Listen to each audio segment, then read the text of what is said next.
வரகி பக்தர்கள் அனைவருக்கும் வணக்கம். இது நம்ம ஆதி வரகி யூடியூப் சேனல். வரகி அன்னையோட அருள் பரிபூர்ணமா எல்லாருக்குமே கிடைக்கணும்னு மனசார பிரார்த்தனை செஞ்சுக்கிட்டு நாம இந்த பதிவை ஆரம்பிக்கலாம். இன்னைக்கு டிசம்பர் மாசம் 1ஆம் தேதி ஞாயிற்றுக்கிழமை. அது மட்டும் இல்லாம கார்த்திகை மாசத்தோட அமாவாசை. இந்த நாள் நமக்கு ரொம்ப ரொம்ப அபூர்வமான ஒரு நாளா அமைஞ்சிருக்கு. இன்னைக்கு நைட்டுக்குள்ள இப்ப நான் சொல்ல போற பொருளை உங்க நிலைவாசல்ல நீங்க ஊதி விட்டாலே போதும். அடுத்த நொடியே 4 திசைகள்ல இருந்தும் பணம் நிச்சயமா உங்களை தேடி வரும். இந்த மாசம் ஃபுல்லாவே நல்ல ஒரு பண மழை பொழியும்னே சொல்லலாம். அந்த அளவுக்கு ரொம்ப ரொம்ப அற்புதமான ஒரு பரிகாரத்தை தான் இப்ப நான் உங்களுக்கு சொல்ல போறேன். அதுவும் நிறைய பேருக்கு நல்ல ரிசல்ட்ட கொடுத்த பரிகாரம்னே சொல்லலாம். இது என்ன பரிகாரம், யாரெல்லாம் செய்யலாம், எந்த நேரத்துல செய்யணும்னு இப்ப நாம தெரிஞ்சுக்கலாம். இன்னைக்கு நமக்கு டிசம்பர் மாசத்தோட முதல் நாள். மாசத்தோட முதல் நாள் ஞாயிற்றுக்கிழமையோட சேர்ந்து வர்றது ரொம்ப ரொம்ப விசேஷமான ஒரு அமைப்புன்னே சொல்லலாம். ஏன்னா இந்த ஞாயிற்றுக்கிழமை நாள் சூரிய பகவானோட வழிபாட்டுக்கு உகந்தது. சூரியனுக்கு உகந்த நம்பர்னு பாத்தீங்கன்னா 1. அந்த வகையில இன்னைக்கு தேதியும் 1 சேர்க்கை இன்னைக்கு நமக்கு இருக்கு. அடுத்ததா இந்த நாள்ல நமக்கு கார்த்திகை மாசத்தோட அமாவாசை இருக்கு. இது ரொம்ப ரொம்ப அற்புதமான ஒரு அமைப்புன்னே சொல்லலாம். அதுவும் இந்த அமாவாசை நாள்ல தான் மகாலட்சுமி தாயார் அவதரிச்சாங்க. அந்த வகையில பார்க்கும்போது கார்த்திகை மாசத்தோட அமாவாசை நாள் நமக்கு ரொம்ப ரொம்ப முக்கியமான ஒரு நாளா இருக்கு. அதுவும் மாசத்தோட முதல் நாள்ல மகாலட்சுமி தாயார் அவதரிச்ச இந்த கார்த்திகை மாசத்தோட முதல் நாள் வர்றது கூடுதல் சிறப்புன்னே சொல்லலாம். இந்த மாதிரியான சேர்க்கை நமக்கு திரும்பி வரவே வராதுன்னு சொல்லலாம். அந்த அளவுக்கு அபூர்வமான ஒரு நாளா தான் இந்த நாள் நமக்கு அமைஞ்சிருக்கு. இப்படிப்பட்ட அற்புதமான நாள்ல நாம நிலைவாசல்ல ஊதி விட வேண்டிய அந்த பொருள் என்னன்னு இப்ப நான் உங்களுக்கு சொல்றேன். இந்த பரிகாரத்தை பொறுத்தளவுக்கு பூஜை இல்லாத, வழிபாடு இல்லாத பரிகாரம். ஆண்கள் பெண்கள் யார் வேணாலும் செய்யலாம். பெண்களுக்கு பீரியட்ஸ் டைமா இருந்தாலும் செய்யலாம். பிறப்பு தீட்டு இறப்பு தீட்டு இருக்கிறவங்களும் தாராளமா செய்யலாம். அதே மாதிரி இந்த நாள்ல நீங்க அசைவம் சாப்பிட்டு இருந்தாலும் இந்த பரிகாரத்தை செய்யலாம். இந்த பரிகாரத்தை பொறுத்தளவுக்கு நீங்க உங்க வீட்டுல இருந்து மட்டும்தான் செய்யணும். அதே மாதிரி குறிப்பிட்ட நபருக்காக செய்ய வேண்டாம். பொதுவா உங்க வீட்டுல 16 வகையான செல்வங்களும் தன தானியமும் நிறைஞ்சு இருக்கணும், ஐஸ்வர்யம் பெருகணும். இந்த டிசம்பர் மாசம் ஃபுல்லாவே எந்த ஒரு பண கஷ்டமும் இல்லாம நல்ல ஒரு பணவரவு ஏற்படணுங்கிற வேண்டுதலுக்காக இந்த பரிகாரத்தை நீங்க செய்யுங்க. இப்போ இந்த பரிகாரத்தை யாரெல்லாம் செய்யலாம்னு பாத்தீங்கன்னா எல்லாருமே செய்யலாம். இன்னைக்கு பணத்தோட தேவை நம்ம எல்லாருக்குமே நாளுக்கு நாள் அதிகமாயிக்கிட்டே தான் போகுது. அதே மாதிரி பணம் பற்றாக்குறையா இருக்கக்கூடிய சூழ்நிலையும் நிறைய பேருக்கு இருக்கதான் செய்யுது. எவ்வளவு பணம் வந்தாலும் பணம் பத்த மாட்டேங்குதுங்கிற நிலைமை தான் இன்னைக்கு நிறைய பேருக்கு இருக்கு. அதனால எல்லாருமே இந்த பரிகாரத்தை செஞ்சு பாருங்க. அதே மாதிரி எனக்கு போதுமான வருமானம் இருக்கு, இந்த பணமே எனக்கு போதும்னு நினைக்கிறவங்க கூட இந்த பரிகாரத்தை செஞ்சீங்கன்னா மேலும் மேலும் பணத்தை சேர்த்து வைக்கக்கூடிய அமைப்பு உங்களுக்கு ஏற்படும். அதனால இந்த நாளை யாருமே தவற விடாம இந்த பரிகாரத்தை ட்ரை பண்ணி பாருங்க. இந்த கார்த்திகை அமாவாசை நாள்ல நாம செய்ய வேண்டிய பரிகாரங்களை பத்தி நிறைய பதிவுகள் நான் உங்களுக்கு கொடுத்திருக்கேன். நம்ம சேனல்ல லேட்டஸ்ட் வீடியோல செக் பண்ணீங்கன்னா அந்த வீடியோஸ் எல்லாத்தையும் உங்களால பார்க்க முடியும். இப்போ நமக்கு இருக்கக்கூடிய கஷ்டங்கள் தீர்றதுக்கு எலுமிச்சம்பழத்தை இப்படி தூக்கி போட்டாலே போதும்னு சொல்லி ஒரு பரிகாரம் சொல்லியிருக்கேன். அதே மாதிரி பணவரவு அதிகரிக்கிறதுக்கு நிலைவாசல்ல ரகசியமா செய்ய வேண்டிய இன்னொரு பரிகாரத்தையும் நான் உங்களுக்கு சொல்லியிருக்கேன். நேத்து அதாவது சனிக்கிழமை நாள்ல அமாவாசைக்கான பரிகாரங்கள் உங்களால செய்ய முடியலன்னா கூட இன்னைக்கு ஞாயிற்றுக்கிழமை நாள்ல இந்த பரிகாரங்களை தாராளமா நீங்க செய்யலாம். இதுவுமே உங்களுக்கு நல்ல ரிசல்ட்ட கண்டிப்பா கொடுக்கும். அடுத்ததா பாத்தீங்கன்னா மாசத்தோட முதல் நாளான இன்னைக்கு நாம குளிக்கக்கூடிய தண்ணீர்ல கிழிச்சு போட வேண்டிய ஒரு பொருளை பத்தியும் நான் உங்களுக்கு ஒரு வீடியோ சொல்லியிருக்கேன். அந்த வீடியோல சொல்லியிருக்கக்கூடிய அந்த தண்ணீர் பரிகாரம் நீங்க இந்த நாள் ஃபுல்லா எப்ப வேணாலும் செய்யலாம். அந்த தண்ணீரை ரெடி பண்ணி உங்க முகம் கை கால் கழுவுறதுக்கு கூட நீங்க யூஸ் பண்ணிக்கலாம். அந்த வீடியோவோட லிங்கை இந்த வீடியோவோட எண்ட் ஸ்கிரீன்லயும் மேல ஐகார்ட்லயும் நான் உங்களுக்காக கொடுக்கறேன். விருப்பம் இருக்கிறவங்க செக் பண்ணி பாருங்க. சரி, இப்போ நாம நிலைவாசல்ல ஊதிவிட வேண்டிய அந்த பொருள் என்னன்னு இப்ப நாம தெரிஞ்சுக்கலாம். இந்த பரிகாரத்துக்கு தேவையான பொருள் என்னன்னு பாத்தீங்கன்னா ஒயிட் கலர்ல கோடு போடாத பேப்பர் எடுத்துக்கோங்க. இந்த பேப்பர்ல எழுதுறதுக்கு பேனா, sketch pen, marker, glitter pen இதுல ஏதாவது ஒண்ண நீங்க யூஸ் பண்ணிக்கோங்க. பால் பாயின் பென்னும் நீங்க பயன்படுத்தலாம். ரெட் கலர்ல இங்கு வரக்கூடிய பேனாவை இந்த பரிகாரத்துக்கு நீங்க யூஸ் பண்ணிக்கோங்க. ஏன்னா இந்த சிகப்பு நிறம் மகாலட்சுமி தாயாருக்கு உகந்தது. அது மட்டும் இல்லாம நம்ம மேனிஃபெஸ்டேஷனை இந்த சிகப்பு சிவப்பு நிறம் நமக்கு ட்ரிகர் பண்ணி கொடுக்கும்.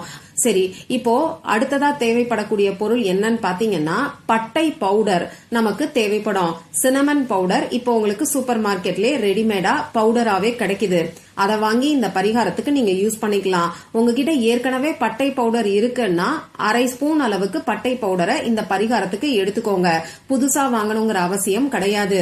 இப்போ உங்களால கடைக்கு போய் வாங்க முடியல, உங்க வீட்டுல பட்டை பவுடரும் இல்லைன்னா சமையலுக்கு பயன்படுத்தக்கூடிய, அதாவது பிரியாணிக்கெல்லாம் நாம யூஸ் பண்றோம் இல்லையா, அந்த பட்டையை எடுத்து 1-2 பவுடர் பண்ணிட்டு அதுல இருந்து அரை ஸ்பூன் அளவுக்கு இந்த பரிகாரத்துக்கு நீங்க யூஸ் பண்ணிக்கோங்க. அடுத்ததா நமக்கு தேவைப்படக்கூடிய முக்கியமான ஒரு பொருள் என்னன்னு பாத்தீங்கன்னா நமக்கு மங்களங்களை அள்ளி தரக்கூடிய மஞ்சள் தூள். ஒரே ஒரு பிஞ்ச் அளவுக்கு இருந்தாலே போதுமானது. இவ்வளவுதான் நமக்கு தேவையான பொருட்கள். இப்போ இந்த பரிகாரத்தை இன்னைக்கு எந்த நேரத்துல செய்யணும்னு பாத்தீங்கன்னா இந்த நாள் ஃபுல்லா நீங்க எப்ப வேணாலும் செய்யலாம். ராகு காலம் இல்லாத, யமகண்டம் இல்லாத நேரத்துல இந்த பரிகாரத்தை நீங்க செய்யுங்க. நைட்டு 8 மணிக்கு மேல இந்த பரிகாரத்தை நீங்க செய்ய வேண்டாம். சப்போஸ் இந்த வீடியோவை நீங்க லேட்டா தான் பாக்குறீங்கன்னா என்ன பண்ணலாம்னா இந்த பரிகாரத்தை மாசத்தோட முதல் 5 நாட்களுக்குள்ள நீங்க எப்ப வேணாலும் செய்யலாம். இதுல ராகு காலம் இல்லாத, யமகண்டம் இல்லாத நேரமா நீங்க பார்த்து செய்யுங்க. அதாவது டிசம்பர் மாசம் 5ஆம் தேதிக்குள்ள இந்த பரிகாரத்தை நீங்க எப்ப வேணாலும் செய்யலாம். இப்போ அமைதியான ஒரு இடத்துல உட்கார்ந்துக்கோங்க. உங்க முகம் கை காலை கழுவிட்டு வந்து நீங்க உட்கார்ந்துக்கோங்க. உங்க மூச்சை நல்லா ஆழமா உள்ள இழுத்து வெளியில விடுங்க. இந்த மாதிரி 3 முறை செய்யும் போது உங்க மனசு கொஞ்சம் ரிலாக்ஸ் ஆகும். இதுக்கப்புறமா நீங்க எடுத்து வச்சிருக்கக்கூடிய பேப்பர்ல இப்ப நான் ஸ்கிரீன்ல கொடுத்திருக்கக்கூடிய எனர்ஜி சர்க்கிளை வரைஞ்சுக்கோங்க. ஒரு வட்டம் போட்டுக்கோங்க. கையாலையும் போடலாம், வளையல் வச்சு ஏதாவது ஒரு மூடி வச்சு காம்பஸ் வச்சு கூட இந்த வட்டத்தை நீங்க வரைஞ்சுக்கலாம். இந்த வட்டம் வெறும் கையால ரஃபா கூட நீங்க வரையலாம். முக்கியமான ஒரு விஷயம், கவனிக்க வேண்டிய விஷயம் என்னன்னு பாத்தீங்கன்னா இந்த சர்க்கிள் ஆரம்பிச்ச இடத்துல கரெக்டா கொண்டு வந்து முடிக்கணும். இந்த சர்க்கிள் கோணமானலா இருந்தா கூட பரவாயில்ல, நடுவுல எந்த கேப்பும் இல்லாத மாதிரி பாத்துக்கோங்க. இப்படி சர்க்கிள் வரைஞ்சதுக்கு அப்புறமா 2918ங்கிற ஏஞ்சல் நம்பரை எழுதிக்கோங்க. இந்த ஏஞ்சல் நம்பரை பத்தி பல பதிவுகள்ல நான் உங்களுக்கு சொல்லியிருக்கேன். அடுத்ததா மகாலட்சுமி தாயாரோட எனர்ஜியை நமக்கு அட்ராக்ட் பண்ணி கொடுக்கக்கூடிய அந்த சிஜில் சிம்பலையும் நான் ஸ்கிரீன்ல கொடுத்திருக்கிற மாதிரி வரைஞ்சிட்டு கீழே 520 ஒரு ஸ்பேஸ் விட்டு 741 ஒரு ஸ்பேஸ் விட்டு 8ங்கிற நம்பரை எழுதிக்கோங்க. இந்த பரிகாரத்தை செய்ய ஆரம்பிக்கிறதுக்கு முன்னாடி உங்க குலதெய்வத்துக்கிட்டையும் மகாலட்சுமி தாயார்கிட்டையும் மனசுருகி பிரார்த்தனை செஞ்சுக்கிட்டு, அதாவது 16 வகையான செல்வங்களும் உங்க வீட்டுல நிறைஞ்சு இருக்கணும் பிரார்த்தனை செஞ்சுக்கிட்டு இந்த பரிகாரத்தை செய்ய ஆரம்பிங்க. இப்போ இந்த எனர்ஜி சர்க்கிள் வரைஞ்சதுக்கு அப்புறமா இந்த சர்க்கிளை ஏதாவது ஒரு சின்ன தட்டுல வச்சுக்கோங்க. இப்ப இந்த சர்க்கிள்க்கு உள்ள அரை ஸ்பூன் அளவுக்கு பட்டை பவுடரையும் ஒரே ஒரு பிஞ்ச் அளவுக்கு மஞ்சள் தூளையும் சேர்த்துக்கோங்க. இப்படி சேர்த்ததுக்கு அப்புறமா இந்த தட்டை உங்க 2 கையாலையும் புடிச்சுக்கிட்டு 2918ங்கிற ஏஞ்சல் நம்பரை உங்களால எத்தனை முறை சொல்ல முடியுமோ அத்தனை முறை சொல்லுங்க. குறைஞ்சது 5 நிமிஷத்துல இருந்து 10 நிமிஷம் வரைக்கும் நீங்க தாராளமா சொல்லலாம். இந்த 2918ங்கிற நம்பரை 2918ன்னு சொல்லி நீங்க சொல்லக்கூடாது. அதே மாதிரி 2918ன்னு சொல்லக்கூடாது. ஒவ்வொரு நம்பருக்கும் ஒவ்வொரு தனி சக்தி இருக்கு. அதனால ஒவ்வொரு நம்பரையும் தனித்தனியா மட்டும்தான் நீங்க சொல்லணும். இப்படி இந்த நம்பரை சொன்னதுக்கு அப்புறமா அந்த தட்டை கீழே வச்சுட்டு இந்த பேப்பரை மட்டும் உங்க கையில எடுத்துக்கிட்டு உங்க நிலைவாசல் கதவுக்கு வெளிப்பக்கத்துல போய் நின்னுக்கோங்க. உங்க வீட்டுக்கு உள்பக்கம் பார்த்த மாதிரி நீங்க நின்னுக்கோங்க. இப்போ மகாலட்சுமி தாயார உங்க மனசுக்குள்ள நினைச்சுக்கிட்டு இந்த பேப்பர்ல, அதாவது எனர்ஜி சர்க்கிள்ல நாம வச்சிருக்கக்கூடிய அந்த பட்டை பவுடரையும் அந்த மஞ்சள் தூளையும் உங்க வீட்டுக்கு உள் பக்கத்துல, நிலைவாசல் கதவுக்கு உள் பக்கத்துல கால்படாத இடமா கொஞ்சம் பார்த்து ஓரமா நீங்க ஊதி விடுங்க. இந்த பவுடரை அப்படியே நீங்க ஊதி விடலாம், அதுல எந்த ஒரு தவறும் கிடையாது. இருந்தாலும் நம்ம கால்ல மிதிப்படாம இருக்கிறதுக்காக தான் ஓரமா நான் ஊதி விட சொல்லி சொல்றேன். இப்படி ஊதி விடும் போது இந்த பொடி உங்க வீட்டுக்குள்ள வர்ற மாதிரியே 4 திசைகள்ல இருந்தும் பணம் உங்களை தேடி வர்ற மாதிரி உங்க மனசுக்குள்ள நினைச்சுக்கிட்டு இந்த பவுடரை உங்க வீட்டுக்குள்ள நீங்க ஊதி விடுங்க. அரை ஸ்பூன் பட்டை பவுடர் உங்களுக்கு அதிகமா தோணுனா 1/4 ஸ்பூன் அளவுக்கு பட்டை பவுடர் எடுத்துக்கிட்டா கூட போதுமானது. இவ்வளவுதான் இந்த பரிகாரம். இதுக்கப்புறமா அந்த எனர்ஜி சர்க்கிள் வரைஞ்சு வச்சிருக்கக்கூடிய அந்த பேப்பரை எடுத்து கொண்டு போய் பணம் வைக்கக்கூடிய இடத்துல பீரோல நீங்க வச்சிருங்க.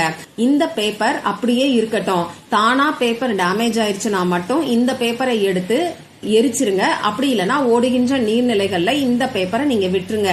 இப்ப நீங்க ஊதி விட்டுருக்கக்கூடிய இந்த பொடி 24 மணி நேரத்துக்கு அப்படியே இருக்கட்டும். நாளைக்கு உங்க வீடை நீங்க கிளீன் பண்ணும்போது இந்த பவுடரையும் சேர்த்து நீங்க கிளீன் பண்ணிக்கோங்க. இவ்வளவுதான் இந்த பரிகாரம். இந்த பதிவுல உங்களுக்கு ஏதாவது சந்தேகம் இருந்ததுன்னா எனக்கு கமெண்ட் பாக்ஸ்ல கேளுங்க. அதை நான் உங்களுக்கு உடனே தெளிவுபடுத்துறேன். இந்த பதிவு உங்களுக்கு பிடிச்சிருந்தா லைக் பண்ணிட்டு உங்க ஃப்ரெண்ட்ஸ் அண்ட் ஃபேமிலி கூட ஷேர் பண்ணுங்க. இந்த மாதிரி அந்தந்த நாளுக்கும் நேரத்துக்கும் திதிக்கும் உரிய வழிபாடுகளையும் பரிகாரங்களையும் நீங்க மிஸ் பண்ணாம தெரிஞ்சுக்கிறதுக்கு நம்ம சேனலை மறக்காம சப்ஸ்கிரைப் பண்ணிட்டு பக்கத்துல இருக்கக்கூடிய பெல் ஐகானையும் பிரஸ் பண்ணிக்கோங்க. மற்றும் ஒரு பயனுள்ள பதிவுல நாம சந்திக்கலாம். நன்றி.